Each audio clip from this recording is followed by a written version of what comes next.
ያለፈው ህይወት ትውስታችን ምንድነው? ከዓለም ህዝብ መካከል ኢትዮጵያዊ ነን። ኢትዮጵያዊ ደግሞ ህግን ያልተቀበለ ማህበረሰብ ነው። ህግን አለመቀበሉ ብቻ አይደለም፣ ጣዖት አምላክ ህዝብ ነው ከእግዚአብሔር ውጪ ያለው ህይወት ማለት ነው። ስለዚህ በደለኞችና ኃጢአተኞች ነን። ሰላም፣ እንዴት ናችሁ የኢሴት ቲዩብ ተከታታዮቻችን? ዛሬ ደግሞ በአዲስ ርዕስ ወደ እናንተ መተናል። ዩቲዩባችንን ሰብስክራይብ እያደረጋችሁ እስከ ፕሮግራማችን ፍጻሜ ከኛ ጋር እንድትሆኑ እየጋበዝን ዛሬ እንግዲህ የምንወያይበት ርዕስ መልእክትና አገልግሎትን ለይቶ ማወቅ በሚል ርዕስ ከወንድማችን ሄሴት ጋር በዚህ ርዕስ ላይ እያወራን እንቀጥላለን፣ እንጨዋወታለን። በቅድሚያ ራሱን ያስተዋውቅልንና ወደ ጥያቄዎቻችን እንገባለን። የጌታ ኢየሱስ ክርስቶስ ስም የተባረከ ይሁን። እታችን እንዳለችው እኔ ወንድማችሁ ሄሴት ሰይፉ ነኝ። በተለይ ሶሻል ሚዲያ የጸጋውን ቃል መግቦት እያገለገልን እንገኛለን። እስከ መጨረሻው ድረስ ከኛ ጋር ቆዩ። ዛሬ መልእክትና አገልግሎትን መለየት በሚል ፕሮግራም ወደ እናንተ መተናል። በዚህ አገልግሎት ብዙ ትጠቀማላችሁ። ዩቲዩባችንን ሰብስክራይብ፣ ሼር በማድረግ ሌሎች ጋር እንድታደርሱ ከኛ ጋር እንድታገለግሉ በጌታ ፍቅር እንጠይቃለን። የጌታ ኢየሱስ ክርስቶስም የተባረከ ይሁን። አሜን አሜን አሜን። እንግዲህ ራስን አስተዋውቀሃል። ኢየሱስ ጌታ ነው። እንግዲህ ርዕሳችንን አስቀድመን እንደተናገርነው አገልግሎትን እና መልእክትን ለይቶ ማወቅ በሚል ርዕስ ይሄ እንግዲህ ቀላል የሚመስል ርዕስ ሊመስል ይችላል። ነገር ግን የምናገለግለውንና አገልግሎታችንን ማወቅ ይሄ መሰረታዊ ነገር ነው። ስለዚህ አንዳንድ ጥያቄዎችን ወደ አንተ አደርሳለሁ። ተመልካቾቻችንም ከዚህ ብዙ እንደምትማሩ ተስፋ እናደርጋለን። የመጀመሪያውን ጥያቄ ወደ አንተ በማድረስ ፕሮግራማችንን እንጀምራለን ማለት ነው። ኢየሱስ ጌታ ነው። ያለፈው ህይወት ትውስታችን ምንድነው? ያለፈው ህይወት ትውስታችን። እሺ፣ ያለፈው ህይወት ትውስታችን ይህንን ሐሳብ ከማውራቴ በፊት ምናልባት ከርዕሱ ብንነሳ መልካም መስሎ የሚታይ ነገር እሱ ስለሆነ አገልግሎትና መልእክትን መለየት የሚል ሐሳብ ይዘናል። አሁን አገልግሎትን ስንል መልእክትን ስንል አገልግሎታችን ምንድነው? ማንን ነው የምናገለግለው? ምንድነው የምናገለግለው? ወደ ማን የተላክነው? ምን አይነት ቃል ነው የምናወራው የሚለውን ሐሳብ በትክክል መረዳት አለብን፣ በትክክል ማወቅ አለብን። ስለዚህ አገልግሎትና አገልጋይ ካልተለየ ትንሽ የመልእክቱን ዋና ጭብጥ ልንይዝ አንችልም። አገልጋይ ሁላ የሚያወራው መልእክት ለኛ ህይወትና ለእግዚአብሔር በህይወታችን ላይ ሊያመጣው ለሚፈልገው ለውጥ ህይወታችን ላይ ለውጥ ያመጣል የሚለውን ነገር መያዝ አለበት፣ እንደ መጽሐፍ ቅዱስ ማለት ነው። ስለዚህ አገልግሎት ምንድነው? መልእክትስ ምንድነው? አገልግሎትና መልእክትን መለየት ነው።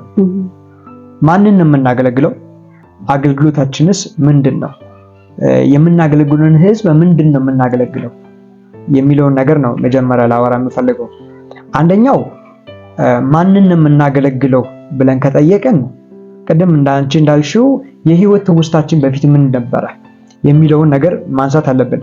የምናገለግለው እግዚአብሔር በክርስቶስ ኢየሱስ በደሙ የዋጀውን ህዝብና የክርስቶስ ኢየሱስ አካል የሆነ አዲስ ፍጥረት የሆነውን ህዝብ ነው የምናገለግለው።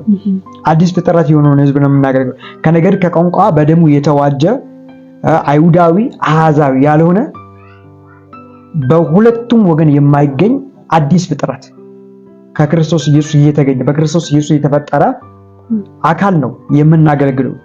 ይህ አካል በክርስቶስ ኢየሱስ ከመሆኑ በፊት አሕዛብ ነበረ። ይህንን ህዝብን የምናገለግለው ማለት በአገልግሎታችን።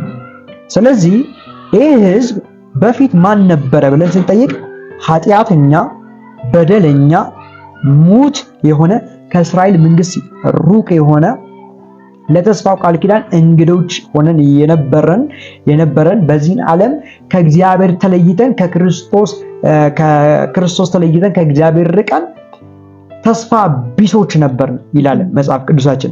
ምናልባት ይህንን ሐሳብ ግልጽ የሚያደርግልን በኤፌሶን ምዕራፍ 2 ቁጥር 1 ላይ ያለው ሐሳብ ነው። እንዲህ ይላል የበፊት ህይወት ትውስታችን እንዲህ በማለት ይገልጣል። በበደላችሁና በኃጢአታችሁ ሙታን ነበራችሁ፣ በእነርሱም በዚህ ዓለም እንዳለው ኑሮ በማይታዘዙ ልጆች ላይ አሁን ለሚሰራው መንፈስ አለቃ እንደሆነው በአየሩ ላይ ስልጣን እንዳለው አለቃ ፈቃድ በፊት ተመላለሳችሁ።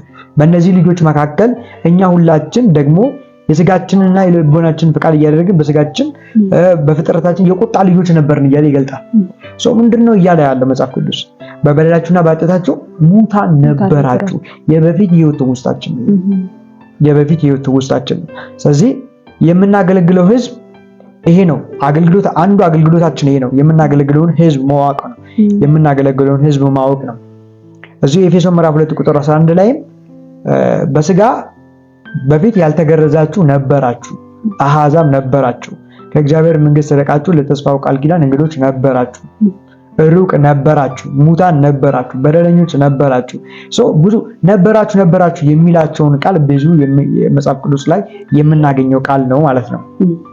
አሁን ላይ ግን ይህን ህዝብ በምንድን ነው የምናገለግለው የሚለውን ሐሳብ ወደፊት ስለምንዳዝ፣ ነገር ግን አገልግሎትና መልእክትን ለመለየት የምናገለግለው ይህንን በፊት አሕዛብና ሙት የነበረውን ህዝብ አሁን በክርስቶስ ኢየሱስ አዲስ ፍጥረት ሆኖ የክርስቶስ አካል የሆነ ህዝብ ነው የምናገለግለው። ይህንን ህዝብ ደግሞ የምናገለግለው ቃል አለ፣ አገልግሎታችን ማለት ነው። መልእክታችን ደግሞ የጸጋው ቃል ነው። የጸጋው ቃል የመስቀሉ ቃል ነው። ክርስቶስ ኢየሱስ መስቀል ላይ የከፈለው ዋጋ ነው በሚል እናጠቃልለዋለን የመጀመሪያውን ነጥባችን። በጣም አሪፍ ሐሳብ ነው የተነሳው። የመጀመሪያው አገልግሎትና አንተም እንዳልከው አገልግሎትና መልእክትን ማወቅ ወይም ደግሞ የምናገለግለው ህዝብ ማን ነው የሚለውን ነገር ማወቅ አገልግሎታችን ውጤታማ እንዲሆን ያደርጋል፣ ፍሬ እንዲያፈራም ደግሞ ያደርጋል። እና ያለፈ የህይወት ትውስታችንም ኤፌሶን 2:1 ጀምሮ እንደሚናገረው አንተም እንዳልከው ማን እንደነበረን ይናገራልና በጣም በሚገባ እንግዲህ ጥያቄው እንደተመለሰ ተስፋ እናደርጋለን። መጽሐፍ ቅዱስን መሰረት በማድረግ ብዙ ጥያቄዎች አሉን። እንግዲህ ወደሱ እናቀርባለን። እንደምንባረክበት ደግሞ እርግጠኞች ነን። እኛም ከእናንተው ጋር አብረን ተማሪዎች ስለሆነ ኢየሱስ ጌታ ነው። አሜን። ወደ ሁለተኛ ጥያቄ አልፋለሁ። እግዚአብሔር በማን ነው ይሄንን ህዝብ የተቀበለው? በምንድን ነው? ኢየሱስ ጌታ ነው። አሜን። ቅድም እንዳወራ ነው በበደላችንና በኃጢአታችን ነበር፣ ሙታን ነበር፣ አሕዛብ ነበር። እንደ እስራኤላውያን እንኳን የተስፋው ቃል አልተሰጠንም። አባቶች ለኛ አልነበሩም። ህግ ለኛ አልነበረም። ምንም ነገር ለኛ አልነበረም። ከዓለም ህዝብ መካከል ኢትዮጵያዊ ነን። ኢትዮጵያዊ ደግሞ ህግን ያልተቀበለ ማህበረሰብ ነው። ህግን አለመቀበሉ ብቻ አይደለም፣ ጣዖት አምላክ ህዝብ ነው ከእግዚአብሔር ውጪ ላለው ህይወት ማለት ነው። ስለዚህ በደለኞችና ኃጢአተኞች ነን። በስራችን፣ በሐሳባችን፣ በድርጊታችን እግዚአብሔርን የበደል ሙታን ነን። እግዚአብሔር ይህንን ህዝብ እንዴት ተቀበለ? በምንድን ነው የተቀበለው? ብዙ ሰው አሁን እግዚአብሔር በምን እንደተቀበለው አያውቅም። በስራውና በጥረቱ በግረቱ በስራው በላቡ ወደ እግዚአብሔር መጥቶ እግዚአብሔር የተቀበለው ይመስለዋል። እግዚአብሔር እጁን ዘርግቶ እኛን የተቀበለበት እጅ እኛ የሰራነው እጅ አይደለም። ለሚሰራ ሰው ደሞዙ እንደ ዕዳ ይቆጠራል እንጂ እንደ ጸጋ አይቆጠርም። ለማይሰራ ኃጢአተኛውን በሚያደርግ ለሚያምን ሰው እምነቱ ጽድቅ ሆኖ ይቆጠርለታል። ስለዚህ እግዚአብሔር አሁን ይህንን አሕዛብና ሙት የሆነውን ማህበረሰብ ከሱ ምንም አልፈለገም። እምነቱንና መታዘዙን መቀበሉን ብቻ ነው የፈለገው። ሰው በልቡ አምኖ ይጸድቃል፣ በአፉ መስክሮ ደግሞ ይድናል። ስለዚህ እግዚአብሔር በምንድን ነው የተቀበለን? እግዚአብሔር አሕዛብን የተቀበለበት መቀበያው እጅ ምንድን ነው ብለን ስንጠይቅ መልሱ አንድ ነገር ነው፣ ጸጋ። አሜን። በጸጋ ምን ብላችኋል? ድናችኋል። በዚህ በኤፌሶን ምዕራፍ 2 ቁጥር 4 ላይ ነገር ግን እግዚአብሔር በምህረቱ ባለጠጋ ስለሆነ ከወደደን ከትልቅ ፍቅሩ የተነሳ በበደላችን ሙታን እንኳን በሆነን ጊዜ ከክርስቶስ ጋር ሕይወትን ሰጠን፣ በጸጋ ድናችኋልና። ስለዚህ ወደ እግዚአብሔር ስንመጣ እግዚአብሔር ደግሞ ወደኛ ሲመጣ በምን የተቀበለን? በጸጋን የተቀበለ ማለት ነው። ስለዚህ እግዚአብሔር ጸጋውን አፍስሶ ነው የተቀበለ። ይሄ ጸጋው ማን ይባላል? ክርስቶስ ኢየሱስ ይባላል። ስለዚህ አሕዛብ ወደ እግዚአብሔር መንግስት ለመግባት የሰማዩን ጥሪ ተካፋይ ለመሆን በሰማይ ተስፋ እንዲኖረው ለማድረግ ተስፋውን ለመጨበጥ የተሰጠው ነገር ምንድነው? ጸጋ ነው። ኢየሱስ ጌታ ነው። አሜን። ስለዚህ ጸጋው በእምነት አድኗችኋል ካለ በኋላ ይሄ ጸጋ ደግሞ ዓለማዊ ምኞትና ኃጢአተኝነትን የሚያስክድ እንደሆነ ቲቶ ምዕራፍ 2 ላይ ይናገራልና ይሄ ጸጋ የዳንበት ነው፣ ደግሞ ወደ እውነት የምንደርስበት ጸጋ ነው፣ የምንኖርበት ጸጋ ነውና ኢየሱስ ጌታ ነው። አሜን። እንግዲህ ወደ ሌላኛው ጥያቄ አልፋለሁ። ጥያቄን ወደ አንተ አቀርባለሁ። እንግዲህ መልእክትና አገልግሎትን ለይቶ ማወቅ አይደለ? ስለዚህ ምን አለ? ህዝብ አለ ማለት ነው። አንድ ህዝብ አለ። የእስራኤል ሐዋርያት 12 እንደሆኑ ሁሉ እነዚህ 12ቱ ሐዋርያት የእስራኤል ናቸው ካልን ይሄኛውስ ህዝብ ማን ነው? ለዚህ ህዝብ የተላከው? እሺ፣ የጌታ ስም የተባረከ ይሁን። አሜን። አሁን እግዚአብሔር በጸጋን የተቀበለን ይህንን የጸጋውን ቃል ደግሞ የሰበከልን ማን ነው? በገላትያ ምዕራፍ 2 ላይ ለተገረዙት ሐዋርያ እንዲሆን ለጴጥሮስ ሰርቶለታል ይላል።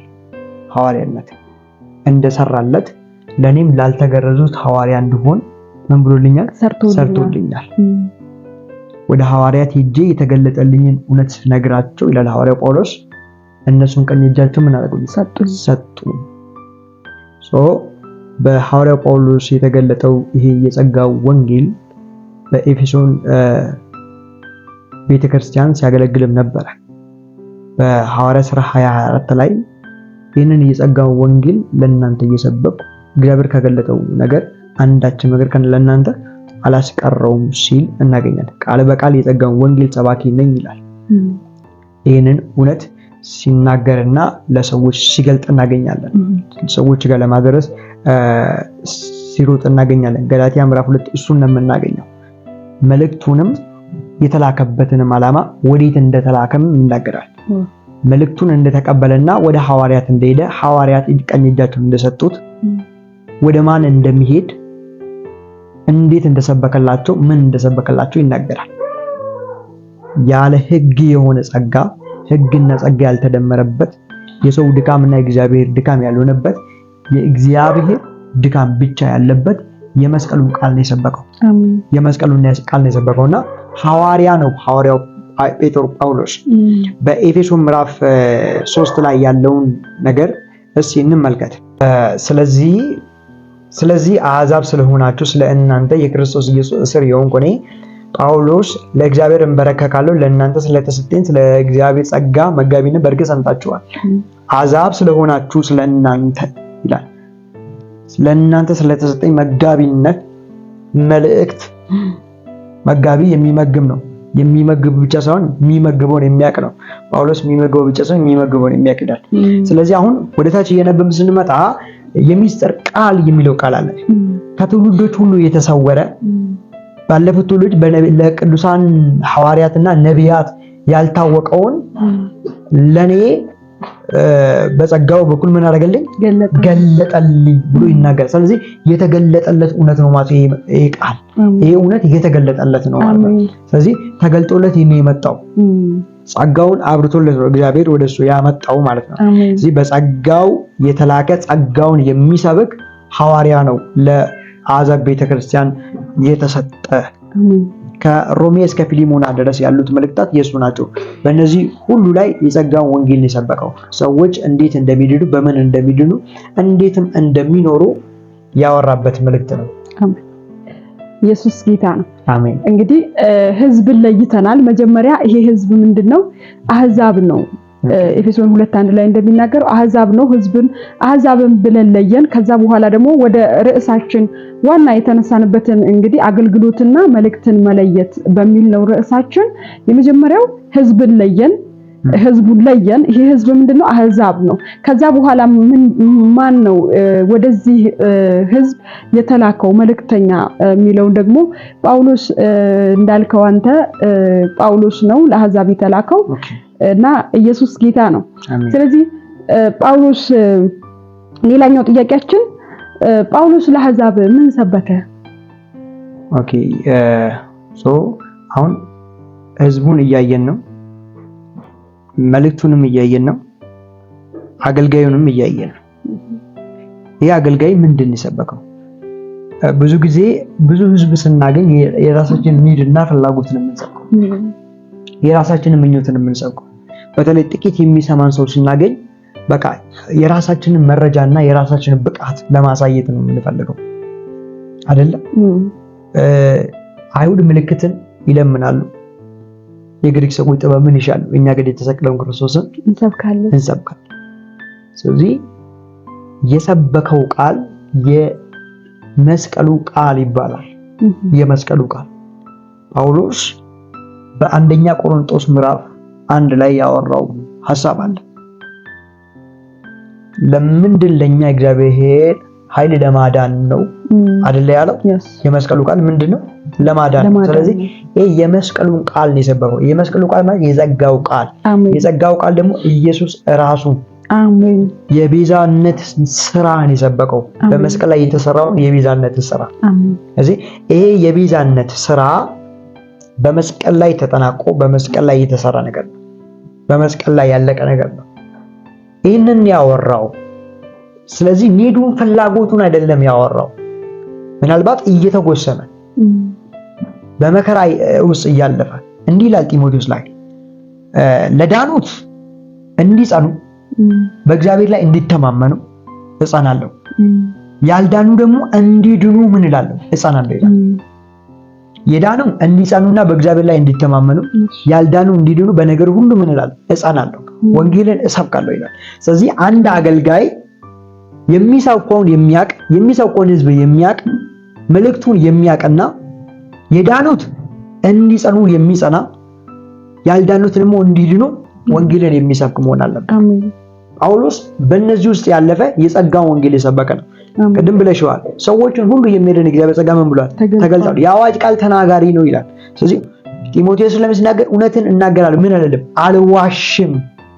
እሱ ራሱ በገዛ ዘመኑ ራሱን ለኛ ምን ብሏል? ሰጥቷል። ቤዛነቱን ገልጧል፣ አሳይቷል። ስለዚህ ነገር እኔ ምስክር ነኝ፣ አልዋሽም ይላል። ስለዚህ ላይዋሽ እውነትን ገልጦ ለመኖር ሐዋርያነቱን ተቀብሎ ወንጌልን ሰብኳል። አሜን። ስለዚህ በጸጋ ላይ የተመሰረተ መልእክት፣ በጸጋ ላይ የተመሰረተ ህይወት ነው ያለን። ስለዚህ አገልጋዩም የጸጋውን ወንጌል የሚሰብክ በመስቀል ላይ የተሰራውን ቤዛነት የሚገልጥ፣ ተገልጋዩም ምዕመኑም ህዝቡ ይህንን እውነት የሚረዳ፣ ህዝቡን ደግሞ ይህንን እውነት የሚያስረዳ ሰው መሆን አለበት ሰው አገልጋዩ። አሜን። ስለዚህ ከጸጋ ተነስተን በጸጋ ነው የምናድገው። አሜን። በጸጋ ነው የምንኖረው። ስለዚህ የሚስጥር ቃል ይላል፣ የጸጋው ቃል ይላል። ብዙ መልእክቶች ይዞ ጳውሎስ አሜን በዚህ መልእክት ውስጥ ነው ራሱን የእግዚአብሔርን ጸጋና ማንነቱን ያስተዋወቀው የገለጠው። በዚህ ውስጥ ነው የእግዚአብሔርን የልቡን ትርታ ያሳየው። እግዚአብሔር ከዚህ በኋላ የሚገልጠው ትልቅ የሆነ ታምር፣ ትልቅ የሆነ ለውጥ፣ ትልቅ የሆነ ነገር የለም። ትልቁ ታምር፣ ትልቁ ድል፣ ትልቁ ጽድቅ፣ ትልቁ የእግዚአብሔር መልእክት መስቀል ላይ የተደረገ የተገለጠ ነገር ነው። አሜን። በዛ ነው የምንለው፣ በዛ ነው የምንቀጥለው። የጌታ ስም የተባረከ። አሜን። ኢየሱስ ጌታ ነው። ስለዚህ እንዳልነው ቅድም ነገሮችን እንግዲህ ወደ ዋና ሐሳቡን ወደ ማጠቃለል እየደረስን እንገኛለን። እንግዲህ በያላችሁበት እየተከታተላችሁን እንደሆነ ተስፋ እናደርጋለን። ሼር፣ ሰብስክራይብ እያደረጋችሁ ፕሮግራማችንን ተከታተሉ። ኢየሱስ ጌታ ነው። ኦሬዲ ወደ ማገባደጃው ደርሰናል። እንዳልከው ሐዋርያው ጳውሎስ የተገለጠልኝን ነገር ስናገር አስቀድሞ አማድ ወደ ነበሩት ወይም ዋና ወደ ነበሩት ሰዎች አልሄድኩም እና ከስጋና ከደምም ጋር አልተማከርኩም የሚል ሐሳብ አለውና የተገለጠልኝን ያንን ነው መጥቼ ለእናንተ ልሰብካችሁ ቆርጬ ተነስቻለሁ የሚል ሐሳብ አለውና ኢየሱስ ጌታ ነው። እንግዲህ አገልግሎትና መልእክትን መለየት በሚል ርዕስ እየተነጋገርን እንገኛለን። መጀመሪያ እኛ ማንን የሚለውን ነገር አህዛብ በሚለው ሐሳብ፣ ከዛ ደግሞ ቀጥሎ አህዛብ ምን አይነት ሰዎች ነበርን አስቀድሞ የሚለውን ሐሳብ አየን። ከዛ በኋላ መልእክታችን ወይም ለአህዛብ የተሰጠው መልእክት ምንድነው? በማን ነው የተገለጠው? ወይስ ለአህዛብ ሐዋርያ ተደርጎ የተሰጠውስ ማን ነው የሚለውን ሐሳብ ያ ሐዋርያ ተደርጎ የመጣው ለአህዛብ የተሾመው ጳውሎስ ወደኛ ይዞት የመጣው መልእክት እንግዲህ የመስቀሉ ቃል፣ ያ የመስቀሉ ቃል የጸጋው ቃል ነው። ያ የጸጋ ቃል ደግሞ ራሱ ክርስቶስ ነው። ኢየሱስ ጌታ ነው። እንግዲህ ዛሬ ሂሴድ ፕሮግራማችንን ወደ ማገባደድ ደርሰናል። የመጨረሻ ነገሩን ማሰሪያ የምትለውን ወይም ደግሞ ተመልካቾቻችንን የምትላቸው ነገር ካለ የመጨረሻ ድል አንተ ልስጥ። እሺ፣ የጌታ ስም የተባረከ ይሁን። ይሄ መልእክት በተለይ ለአገልጋዮች በጣም ያስፈልጋል። አገልግሎታቸውን መልእክታቸውን የሚያገለግሉት ሰው ማወቅ አለባቸው። በደንብ አድርጎ መረዳት አለባቸው። ስለዚህ የማስተላልፈው መልእክት ምንድነው? ባክግራውንዳችን ማወቅ አለብን። አሁን ያለንበት ሁኔታ ማወቅ አለብን። ወደፊት ደግሞ የሚደርስብንና የምንካፈለውን ነገር ማወቅ አለብን። በዚህ ነገር ውስጥ በማገልገልና ለእግዚአብሔር በመገዛት እግዚአብሔርን በመውደድ መኖር አለብን።